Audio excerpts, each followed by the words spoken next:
paz, amada igreja do Senhor Jesus. Saúdo a todos com a graça e a paz do nosso Senhor e Salvador Jesus Cristo, para mais um culto de louvor e adoração ao nosso Deus. A palavra do Senhor diz assim: Senhor, deveras sou teu servo, filho da tua serva, quebraste as minhas cadeias, oferecer-te-ei sacrifícios de ações de graças, e invocarei o nome do Senhor. Cumprirei os meus votos ao Senhor na presença de todo o seu povo, nos átrios da casa do Senhor, no meio de ti, ó Jerusalém. Aleluia. É isso que estamos fazendo neste momento, assim como o salmista, nós também tivemos as nossas cadeias quebradas, fomos libertos dos nossos pecados pelo sangue precioso do nosso Senhor Jesus, e estamos aqui para isso, para apresentar diante do Senhor o nosso culto de ações de graças, invocar o seu nome, cumprir os nossos votos de temor, de louvor e de adoração. Convido a igreja que se coloque de pé, aqueles também que nos assistem pelas redes sociais, com muita reverência. É um momento de culto, é um momento de louvor. Feche os seus olhos. Nós vamos ter uma oração de invocação, mas faça também a sua oração. Muitas são as bênçãos que o Senhor tem derramado sobre o seu povo, e neste momento nós estamos aqui para louvar e adorar ao nosso Deus. Ore também ao Senhor, oração de invocação, pedindo que o Senhor aceite o seu louvor, a sua adoração neste momento. Oremos. Grandioso Deus e eterno Pai que está nos céus, louvado e engrandecido seja o teu nome. É o teu povo, ó Senhor, que mais uma vez se reúne neste lugar que o Senhor escolheu e santificou para te adorar, para te louvar.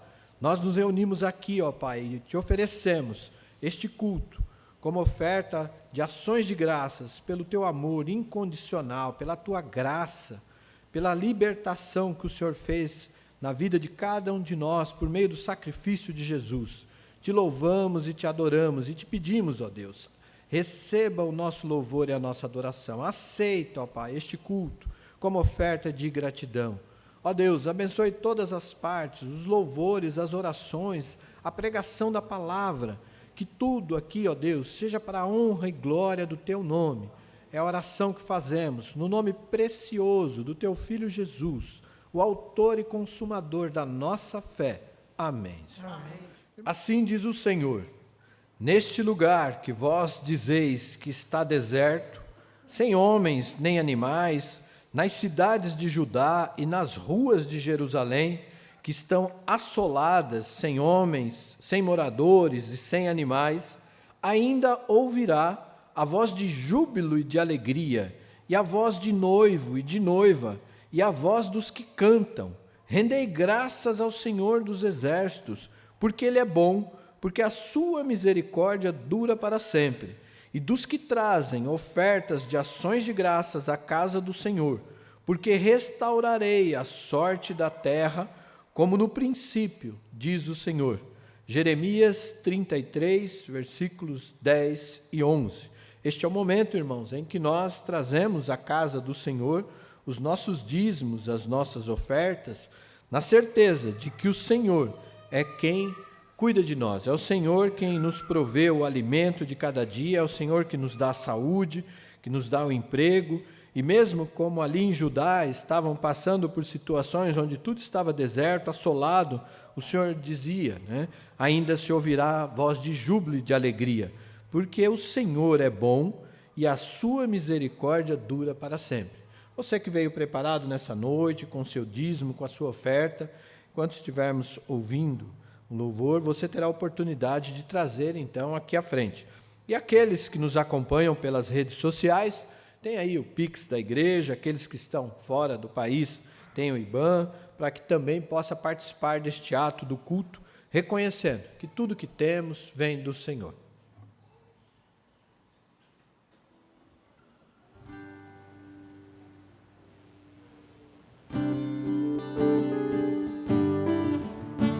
Por tudo que tens feito, por tudo que vais fazer, por tuas promessas e tudo que és. Eu quero te agradecer com todo o meu ser, com tudo que tens feito, por tudo que vais fazer, por tuas promessas e tudo que és. Eu quero te agradecer com todo o meu ser. Te agradeço, meu Senhor. Te agradeço, meu Senhor. Te agradeço por me libertar e salvar, por ter morrido em meu lugar. Te agradeço, Jesus, te agradeço. Eu te agradeço, te agradeço, te agradeço.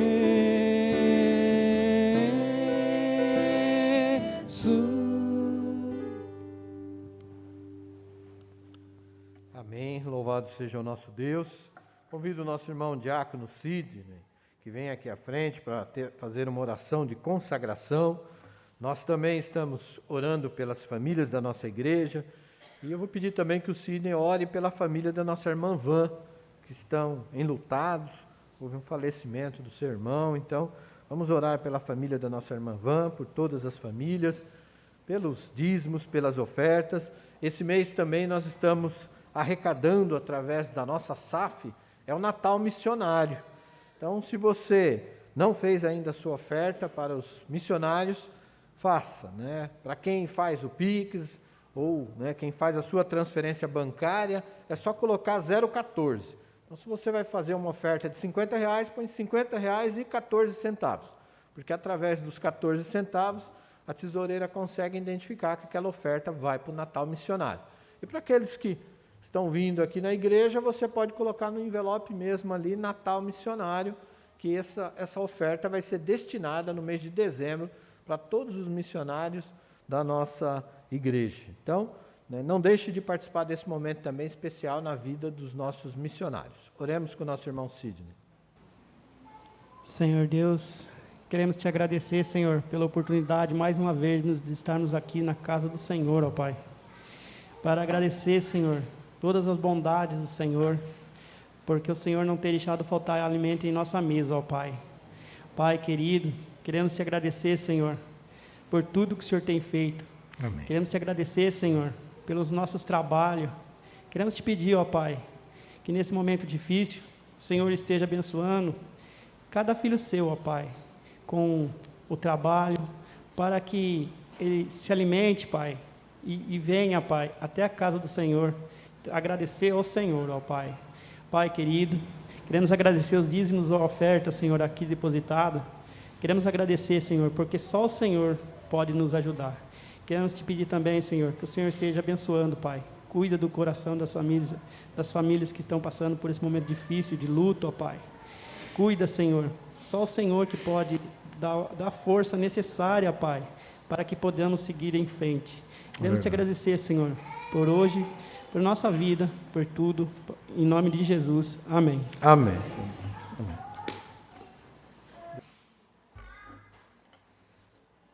Meus irmãos, a graça e a paz do Senhor Jesus continue nos conduzindo nesse ato de culto. Amém. No clássico da literatura cristã chamado O Peregrino, há duas cenas, dentre tantas, que nos chamam a atenção. Quando o peregrino abandona sua cidade natal e vai encontrando vários obstáculos à medida que ele anda. Feira das Vaidades, enfim, uma série de obstáculos. Eis que chega um companheiro para ajudá-lo naquela jornada e naquela caminhada. E o nome daquele companheiro era Fiel. Fiel. E a história conta, irmãos, que Fiel foi um companheiro do peregrino até a chegada na cidade celestial. Foram poucos, mas um companheiro esteve com ele do começo até o fim. E o nome desse companheiro era Fiel. Fidelidade ao Senhor é um dos temas que nós vamos ver hoje à noite na passagem que será lida.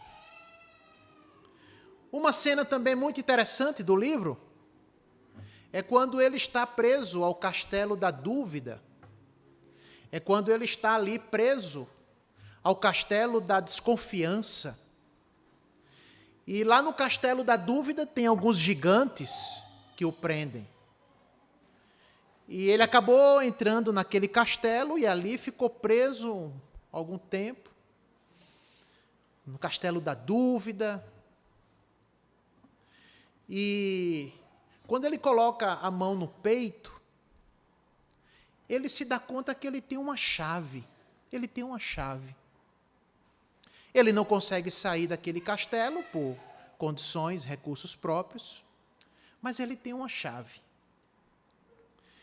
E o nome dessa chave se chama as promessas de Deus. A história diz que ele pega aquela chave e ele tenta abrir as portas do castelo. E, para sua surpresa, aquela chave das promessas foi suficiente para abrir todas as portas do castelo da dúvida e da insegurança. Todas as portas foram abertas com a chave das promessas de Deus.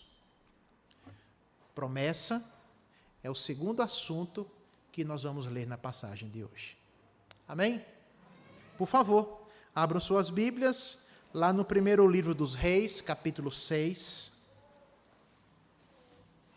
Primeiro livro dos Reis de Israel, capítulo 6.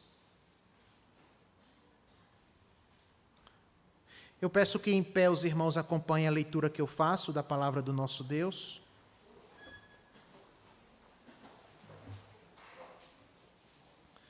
Primeiro livro dos Reis, capítulo 6, o nosso tema, irmãos, desse bimestre, até que seja Cristo formado em nós, a nossa oração e a nossa vida deve ser: venha o teu reino. Esse é o nosso tema.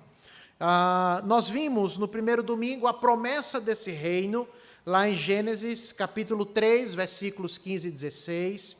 No domingo passado, nós vimos também a continuidade desse reino na vida do rei Davi. E hoje nós vamos ver alguns aspectos desse reino na história do filho do rei Davi, que foi Salomão. Lembrando que domingo passado foi a respeito da construção de uma casa que Davi queria muito, mas lhe foi dito um sonoro não da parte de Deus, e foi dito que essa casa seria construída depois pelo seu filho Salomão. Pois bem, nós estamos justamente na construção dessa casa do Senhor, do templo, que foi prometido por Deus para a casa de Davi, mas não por ele, mas pelo seu filho Salomão, só para a gente se contextualizar. A partir do versículo 1, 1 Reis, capítulo 6, diz assim a palavra de Deus. No ano 480, depois de saírem os filhos de Israel do Egito, Salomão, no ano quarto do seu reinado sobre Israel, no mês de Ziv, este é o mês segundo, começou a edificar a casa do Senhor. O que foi negado a Davi foi realizado pelo seu filho. A casa que o rei Salomão edificou ao Senhor era de 60 côvados de comprimento, 20 de largura e 30 de altura. O pórtico diante do templo da casa media 20 côvados, no sentido da largura do lugar santo, contra 10 de fundo. Para a casa fez janelas de fasquias fixas superpostas. Contra a parede da casa, tanto do santuário como do Santo dos Santos, edificou andares ao redor e fez câmaras laterais ao redor. O andar de baixo tinha 5 côvados de largura, o do meio 6 e o terceiro 7, porque pela parte de fora da casa em redor fizeram reentrâncias para que as vigas não fossem introduzidas nas paredes. Edificava-se a casa com pedras, já preparadas nas pedreiras, de maneira que nem martelo, nem machado, nem instrumento algum de ferro se ouviu na casa quando edificavam. A porta da câmara do meio do andar térreo estava ao lado sul da casa, e por caracóis se subia ao segundo e deste ao terceiro. Assim edificou a casa e a rematou, cobrindo-a com um tabuado de cedro. Os andares que edificou contra a casa, toda eram de 5 côvados de altura, e os ligou com a casa com madeira de cedro. Versículo 11 diz assim: Então veio a palavra do Senhor a Salomão, dizendo: Quanto a esta casa que tu edificas, se andares nos meus estatutos e executares os meus juízos, se guardares todos os meus mandamentos, andando neles, cumprirei então para contigo a minha palavra, a qual falei a Davi teu pai, e habitarei no meio dos filhos de Israel, e não desampararei o meu povo. Vamos ler juntos, irmãos, os versículos 11, 12 e 13. Leamos. Então veio a palavra do Senhor a Salomão, dizendo: Quanto a esta casa que tu edificas, se andares nos meus estatutos e executares os meus juízos e guardares todos os meus mandamentos, andando neles, cumprirei para contigo a minha palavra, a qual falei a Davi teu pai, e habitarei no meio dos filhos de Israel, e não desampararei o meu povo. Oremos mais uma vez. Ó Pai, humildemente nós nos colocamos nesse ato de culto, onde já expressamos diante do Senhor, através das orações, o nosso louvor, a nossa admiração, a nossa gratidão, através das canções, das leituras. Nós já expressamos diante de Ti, ó Senhor, o nosso louvor, o quanto nós amamos ao Senhor de todo o nosso coração, alma, força e entendimento. Ao longo desse culto, já nos colocamos também humildemente, reconhecendo que somos pecadores e precisamos do sangue do Senhor Jesus, nos purificando do nosso pecado. Tem misericórdia de nós, porque por vezes nem nós mesmos reconhecemos quem somos quando agimos em determinadas situações, por conta da natureza pecaminosa que ainda há em nós, e por quanto ela é feroz, ó Deus, e quer nos fazer voltar para a escravidão do pecado. Por isso que não somente pedimos perdão, mas pedimos o auxílio do Teu Espírito. Ajuda-nos, ó Deus, vem com Tua graça, vem em nosso socorro, pela Tua graça, nos fazer andar em santidade de vida. Agora, Senhor, limpa nosso coração e nos ajuda a compreender a Tua palavra. Ajuda-nos, ó Deus, a continuar humildemente na Tua presença, trazendo a Tua palavra para o nosso coração e que ela possa nos renovar, encorajar, trazer esperança, exortar, admoestar, refazer caminhos, o que for necessário ser feito em nosso pobre coração, para que ele se torne rico da Tua presença, rico do amor ao Senhor, a partir da exposição da mesma. Ó Deus, ajuda-nos pela Tua graça e toma todo o ato desse culto que está sendo realizado aqui, junto com tantas igrejas do nosso presbitério, sínodo, igrejas evangélicas irmãs, para a glória do Teu santo nome. Abençoa também os irmãos que vão ao longo da semana nos acompanhar pelas redes sociais, pela transmissão desse culto, para que esse culto, sendo disponibilizado pelos nossos canais e redes sociais, possa promover o que aprouver ao Teu Santo Espírito para a glória do Teu santo nome. É a oração que nós fazemos, ó Deus, em nome de Jesus. Amém. Amém, Senhor. Os irmãos podem sentar.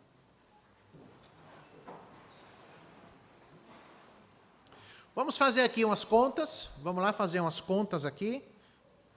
Só para a gente se situar aqui no texto, porque ele já começa trazendo alguns números, né? Então, é importante a gente aqui lembrar de alguns números, né? Fazer algumas contas. Irmãos, há 430 anos foi o tempo que o povo de Israel passou no cativeiro do Egito. Estão lembrados? Quantos anos? Vou repetir. Presta atenção aqui, ó. Vamos lá? Aqui comigo, todo mundo. 430 anos foi o tempo que o povo de Israel passou escravo ali no Egito. O texto diz que 480 anos depois daquele êxodo e entrarem na terra prometida, foi realizada a construção do templo de Jerusalém por volta do ano 960 a.C., no reinado de Salomão. 430 anos, escravos no Egito, do êxodo até a construção do templo, diz aqui, foram 480 anos. Acredita-se que foram 12 gerações cativos no Egito e também depois 12 gerações entre a saída do Egito, o êxodo, e a construção do templo. Nesse período de 480 anos, que vai do êxodo até a construção do templo, você tem contato com alguns nomes e lugares. Moisés, o deserto, 40 anos, Josué e Juízes e Rute, que compreende ali mais ou menos uns 300 anos. Você tem ali Eli, Samuel, Saul, Davi, um período de mais ou menos uns 40 anos. Você tem nesse período, irmãos, de 480 anos também, mas acredita-se que cerca de 12 gerações. Nesse período de 480 anos, Moisés, deserto, Josué, Juízes, Rute, Eli, Samuel, Saul, Davi, a habitação de Deus foi conduzida no meio dos filhos de Israel, representada pelo tabernáculo. A partir do deserto, até a construção do templo, a representação da presença de Deus no meio do seu povo acontecia pelo tabernáculo ou pela tenda. A arca de Deus, ela ficava no centro do tabernáculo, do santuário, e dentro da arca estava a lei de Deus.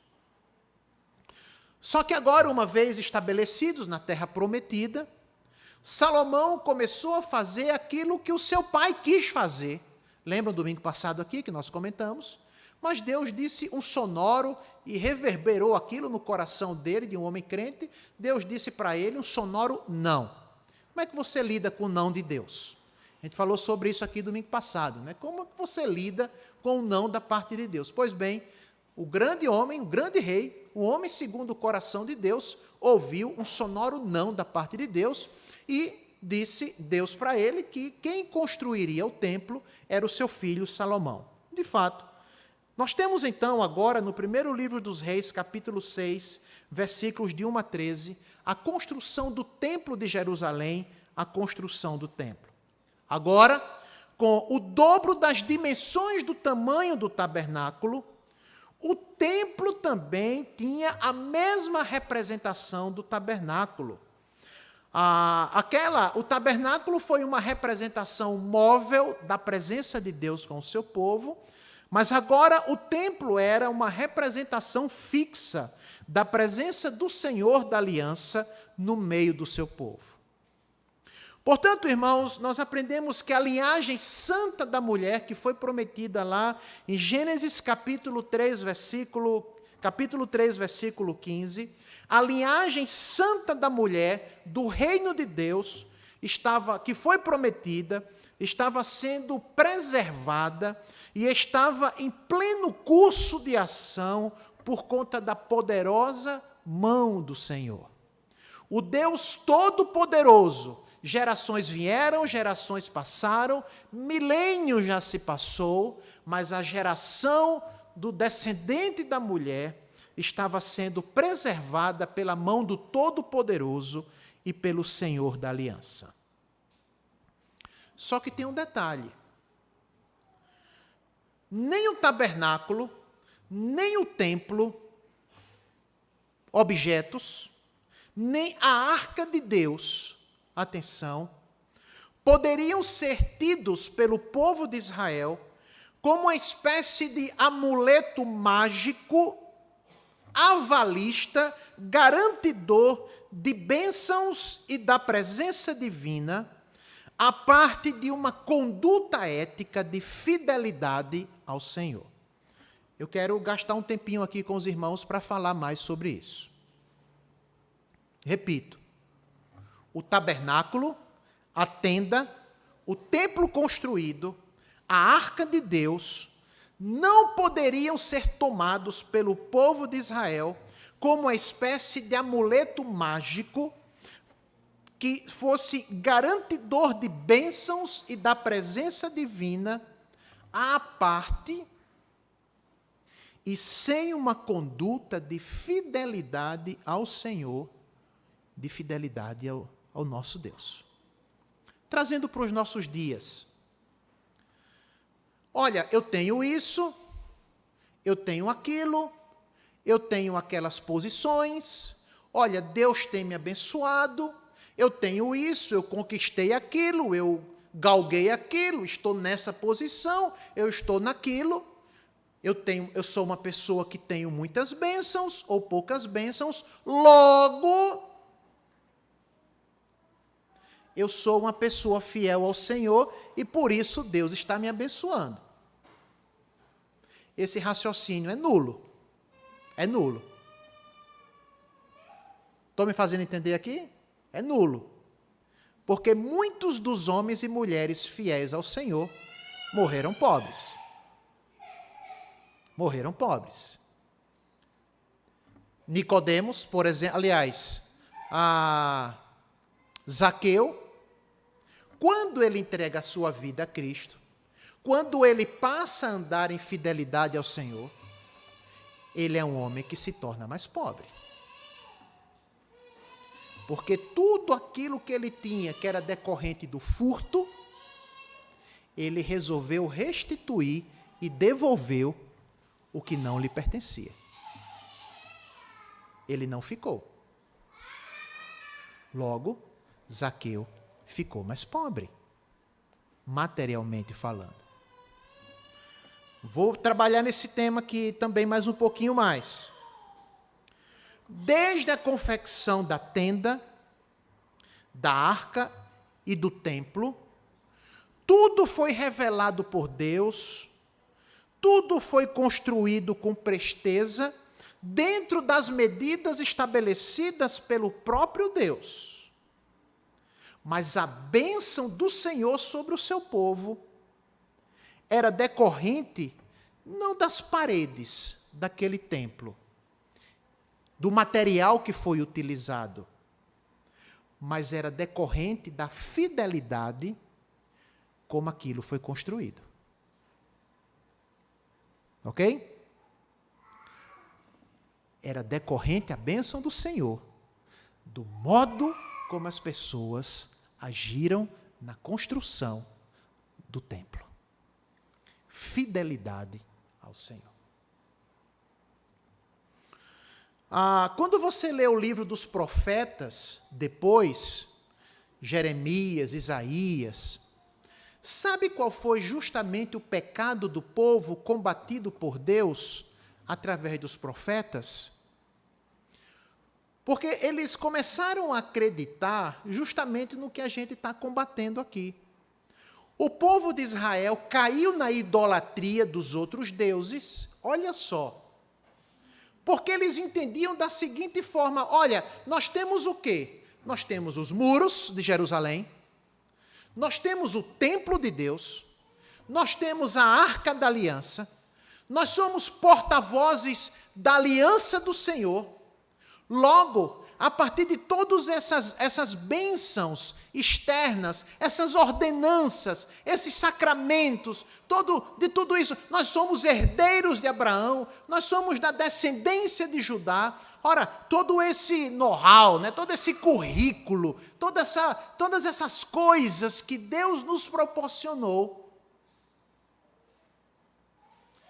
podem nos levar a viver do modo que nós queremos, porque Deus é conosco. O povo de Israel, e isso vai ser combatido pelos profetas, vão dizer constantemente: olha, qualquer cerimônia religiosa externa perante Deus é nada. Diz o profeta Joel: não rasguem somente as vestes, rasguem o coração.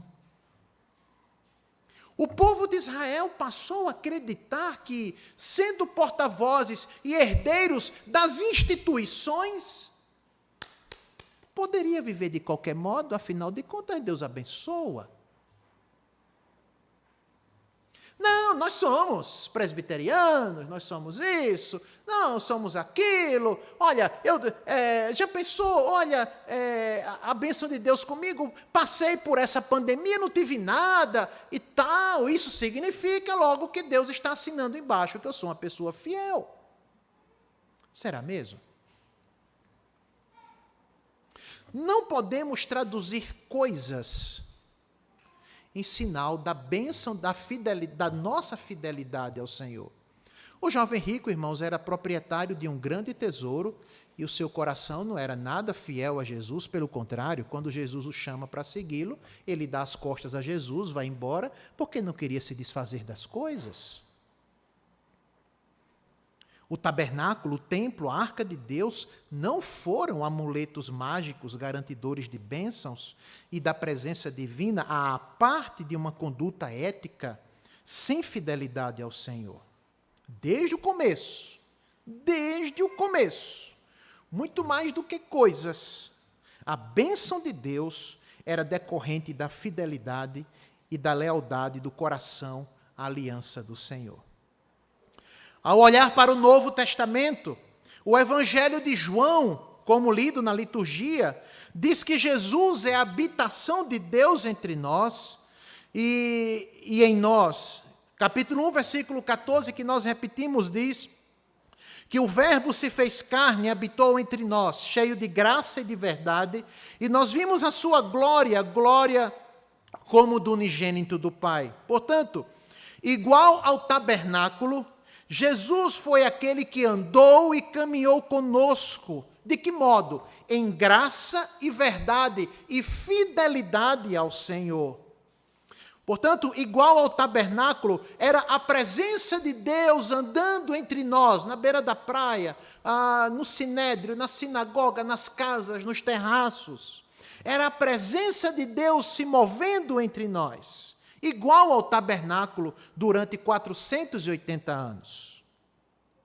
Igual ao templo, Jesus foi aquele que revelou um ponto fixo no tempo, no espaço e no horizonte. E o que foi que ele revelou como ponto fixo igual ao templo? Que todo viver deve ser vivido para a glória de Deus.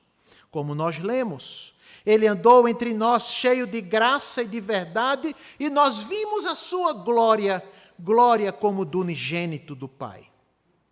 A nossa confissão de fé, irmãos, sobre o descendente da mulher, ela diz o seguinte: o Senhor Jesus: aprove a Deus em seu eterno propósito escolher e ordenar o Senhor Jesus, seu Filho unigênito, para ser o mediador entre Deus e o homem. Ele é o profeta, ele é o sacerdote, ele é o rei, ele é o cabeça, ele é o salvador da sua igreja, o herdeiro de todas as coisas e o juiz do mundo. E deu-lhes desde toda a eternidade um povo para ser sua semente e para no devido tempo ser por ele remido, chamado, justificado, santificado e glorificado. O que é que nós podemos aprender então dessa passagem? Como que nós podemos experimentar o reino de Deus a partir dessa passagem? De duas formas. A primeira, viva em conexão com o Senhor da aliança, em fidelidade para com Deus.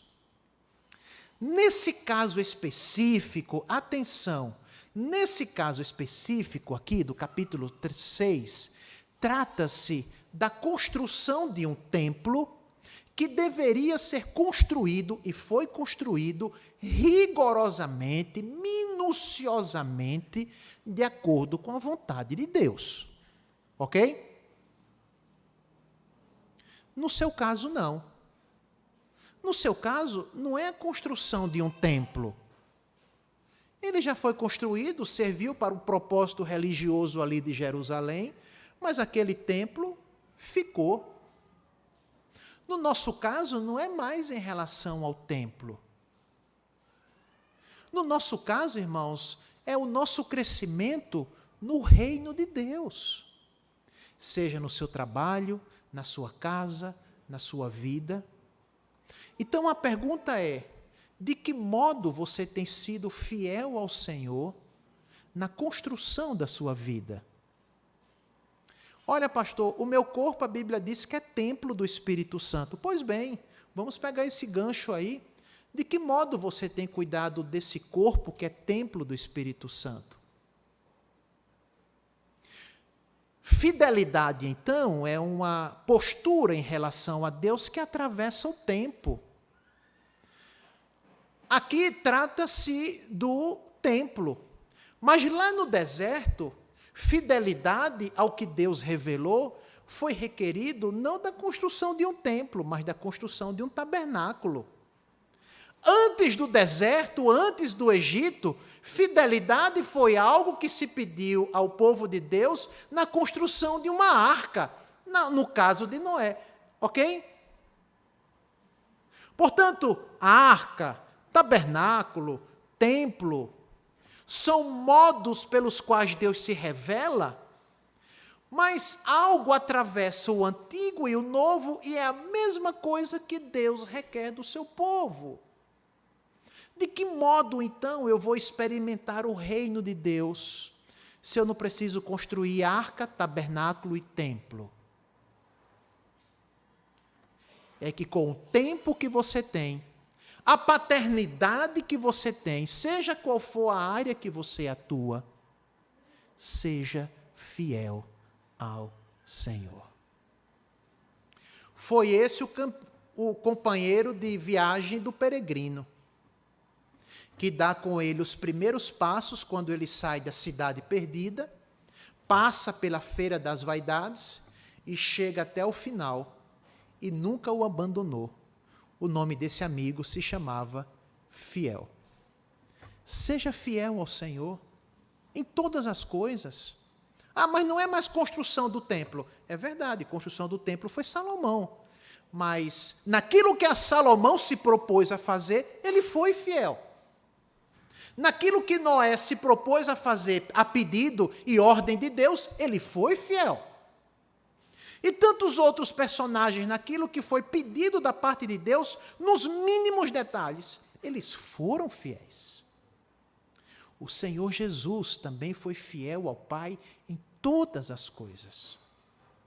Portanto, irmãos, o primeiro ponto que você pode sublinhar dessa passagem, que está aí no versículo, por isso que nós repetimos os versículos 11, 12, 13, diz assim: quanto a esta casa, Salomão, que tu edificas, se andares, olha as condições aí, ó, se você andar nos meus estatutos, se você executar os meus juízos, se você guardar todos os meus mandamentos, andando neles, então eu cumprirei para contigo a minha palavra, a qual falei a Davi, teu pai.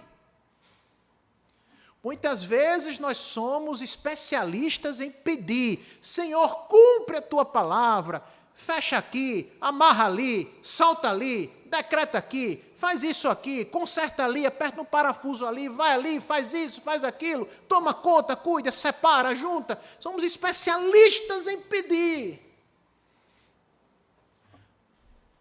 Mas o que é que a Bíblia diz? Se você for fiel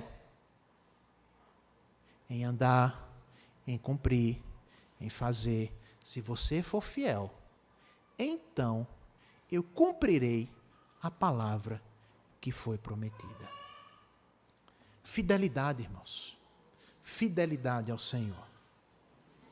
Quando o seu coração enganoso quiser te tornar conectado em veneração, preso a sentimentos, quando o teu coração enganoso que quiser te fazer desviar do caminho, quando problemas surgirem e aparecerem propostas pecaminosas, situações que não agradam a Deus como um escape, como uma forma de sair, de contornar o problema,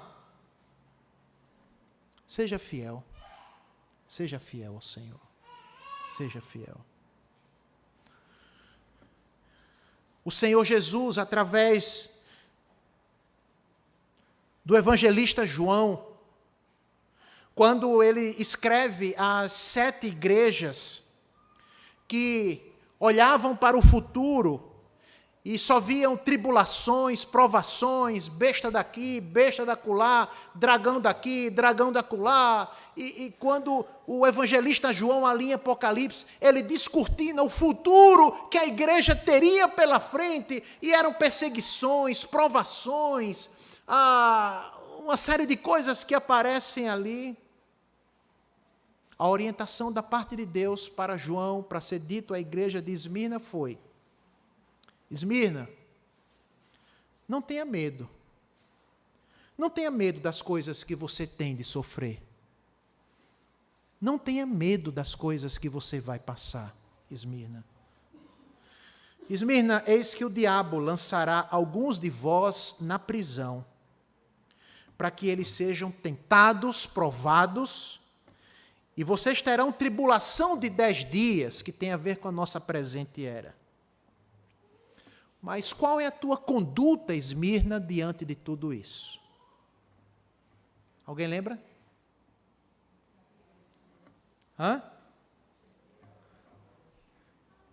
Seja fiel, Esmirna.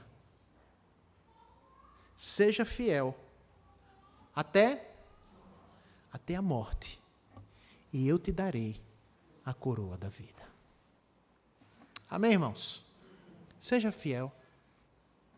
No caso de Salomão, foi a construção do templo e o reinado dele.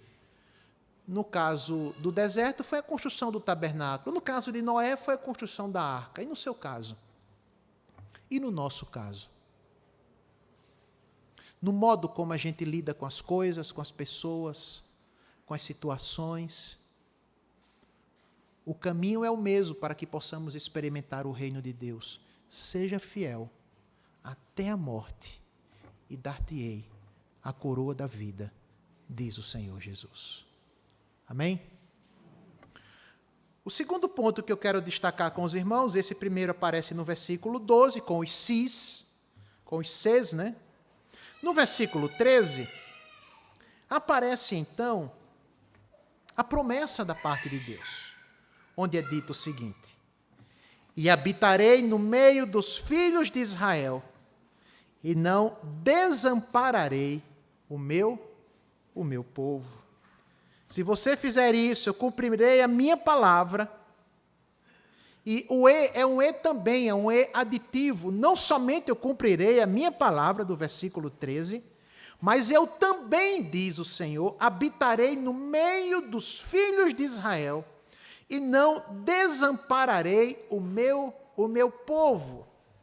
E conforme nós lemos aqui na liturgia, o cumprimento dessa promessa aconteceu justamente na encarnação da pessoa e a obra de Cristo Jesus. Veja que é a mesma palavra habitar, e o verbo se fez carne, ele o quê? E ele habitou entre nós. A mesma palavra que aparece aqui no versículo 13, e habitarei no meio dos filhos. Portanto, qual é a promessa da parte de Deus para os seus filhos que andam em fidelidade? Qual é a promessa da parte de Deus para os seus filhos que são fiéis à aliança? Um governo melhor? Uma promoção maior? Não. A promessa de Deus para o seu povo é a companhia dele. É isso. A presença dele, a companhia dele, o andar com o seu povo, orientando o seu povo, sustentando o seu povo, convertendo o seu povo. Essa é a promessa de Deus. A promessa de Deus para o povo de Israel ali, irmãos, não foi um reinado exuberante, não era se tornar um país do primeiro mundo, foi isso que Deus prometeu. Olha, façam isso, Israel, e vocês serão a maior potência do Oriente Antigo. Vocês serão uma potência mundial maior do que todos os impérios. Deus não prometeu nada disso, irmãos. De fazer de Israel um império igual ao babilônico, egípcio, da antiguidade. Não foi essa a promessa de Deus, não. A promessa de Deus foi: eu nunca vou desamparar vocês. Eu nunca vou abandonar vocês. Eu vou habitar no meio de vocês, no coração de vocês. E eu vou andar com vocês. Amém? Portanto, irmãos, desfrute dessa promessa de Deus, que é decorrente de uma vida não de desobediência. Não queira desfrutar dessa companhia, dessa bênção, se você leva uma vida de infidelidade. Desfrute da promessa que é decorrente de uma vida de fidelidade ao Senhor. Quando o seu coração enganoso te acometer, querendo mostrar que de alguma forma você está preso ao castelo da dúvida, que você está preso ao castelo da incerteza, que você está preso a uma situação impossível, que você está preso a esse mundo. Quando você acordar com qualquer sensação de solidão, de abandono, de que ninguém se preocupa com você, se porventura, em algum momento da sua caminhada, você achar que o universo conspira contra a sua vida, não dê voz ao seu coração. Porque a promessa de Deus não é se você se arrepia com isso ou não, tem nada a ver. Olha, Deus está comigo porque eu me arrepiei. Tem nada a ver, tem gente que se arrepia pelo pecado. Irmão, tem nada a ver. É a promessa do Senhor. Seja no consultório, seja no corredor de um hospital, seja lá na faculdade, na escola, no trabalho, no ônibus, onde você estiver, a palavra de Deus diz: eu habitarei com você, eu estarei com você, e jamais, jamais eu te desampararei. É a promessa de Deus. Foi assim então com Noé, que foi fiel na construção da arca, e segundo alguns escritores e pregadores, é o maior evangelista de todos os tempos, né? Porque no meio de uma geração incrédula igual a dele, ele conseguiu, pela graça de Deus, salvar a sua família dentro da arca. Não, mas eu pensei que o maior evangelista é aquele que salva 1.000 pessoas, 2.000, não. Dizem que, na verdade, o maior evangelista de todos os tempos foi Noé. Por que Noé? Noé só salvou a família, pois bem, salvou a família. Salvou a família. Conseguiu salvar a família aí, no meio de uma geração incrédula. Mas Deus estava com ele. Foi assim com o povo, foi assim na construção do tabernáculo, foi assim com Davi, foi assim com Salomão, foi assim com o Senhor Jesus. Versículo de número 13 diz: não somente cumprirei a minha palavra, mas eu habitarei no meio dos filhos de Israel, e jamais, e aí ele usa na primeira pessoa, né? Jamais eu desampararei o meu povo, seja qual for a situação que você esteja enfrentando. A gente recorre a João, mais uma vez, ao Evangelho de João, lá no capítulo 16, versículo 33, quando Jesus está se despedindo dos seus discípulos, e Jesus diz assim: estas coisas eu vos tenho dito para que tenhais paz em mim. No mundo vocês vão passar pelo quê? Por aflições. Mas tenham bom ânimo, disse Jesus, tenham bom ânimo. Porque eu venci o mundo, diz o Senhor Jesus. Amém? Em segundo lugar, desfrute então da promessa de Deus. O nosso Deus não está em silêncio. O nosso Deus não está em silêncio. O nosso Deus trabalha na história, Ele trabalha na nossa vida, Ele está conduzindo todas as coisas. Ele é fiel, não a mim. Às vezes a gente canta: olha, Deus é fiel a mim. É mentira. Deus é fiel a si mesmo, Deus é fiel à sua palavra, seja para me abençoar ou para me disciplinar, seja para me dizer um sim ou para dizer um não. Deus é fiel a si mesmo. Já pensou se ele fosse fiel a mim? Eu já pedi tanta coisa. Pois é. Já pensou se Deus fosse fiel a mim? Eu já pedi tanta coisa que hoje eu olho para trás e digo, rapaz, já pensou se Deus tivesse dito sim para aquilo que eu pedi? Misericórdia. Eu acho que eu não estava nem aqui. É verdade. Não estaria nada. Não estaria nem aqui. Graças a Deus que Ele é fiel a si mesmo, Ele não é fiel a mim. Para cumprir a sua palavra. E a palavra dEle para aqueles que andam em fidelidade é: eu habitarei no meio da sua casa, eu habitarei no meio da sua vida, eu vou andar com você. E para onde você for, lembre-se que jamais eu desampararei você. Amém, irmãos? Portanto, viva em fidelidade ao Senhor, seja o que for. Viva em fidelidade ao Senhor. Seja fiel até a morte, dar-te-ei a coroa da vida. E em segundo lugar, desfrute, descanse o seu coração. Seja qual for o sentimento, de solidão, de abandono, de silêncio da parte de Deus, seja qual for, desfrute da promessa decorrente dessa fidelidade.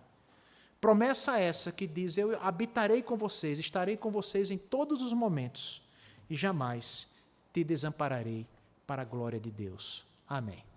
Vamos orar, e daqui a pouco nós vamos louvar ao Senhor. O grupo já vem aqui à frente. Fale com Deus em oração, dizendo: Senhor, ajuda-me a ser fiel, porque por vezes eu sou relapso no teu reino. Fale com Deus nessa hora, dizendo: Senhor, por vezes eu sou relapso, eu estou colocando em prioridade o meu reino, muitas vezes. Estou colocando em prioridade a minha vontade, às vezes. Estou colocando em primazia o que eu quero e o que eu desejo. Aquilo que eu chamo de sonhos, expectativas, muitas vezes vem muito antes do teu querer, da tua vontade e do teu reino.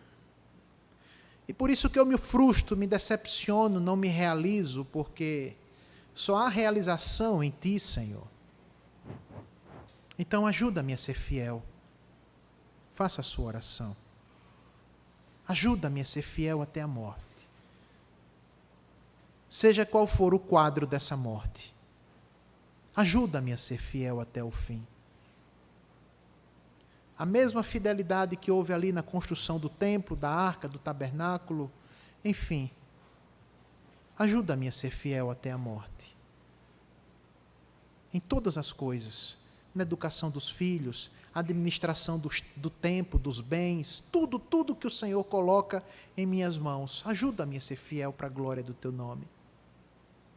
Mas, em segundo lugar, ajuda-me a descansar na Tua promessa de que o Senhor está comigo, com a minha família, que o Senhor está conosco, que o Senhor é o meu Redentor, que o Senhor prometeu: eis que estou convosco todos os dias até a consumação dos séculos.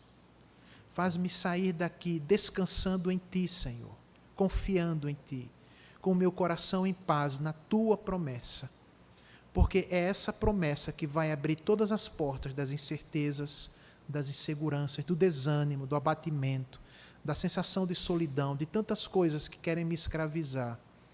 São essas promessas do Senhor que vão abrir todas as portas, de modo que não ficarei preso ao castelo do pecado e da dúvida, porque é o Senhor quem está comigo em todos os momentos. Ajuda-me, diga. Ajuda-me, Senhor, a descansar nas Tuas promessas para a glória do Teu nome. É a oração, ó Deus, que fazemos em nome de Jesus. Amém.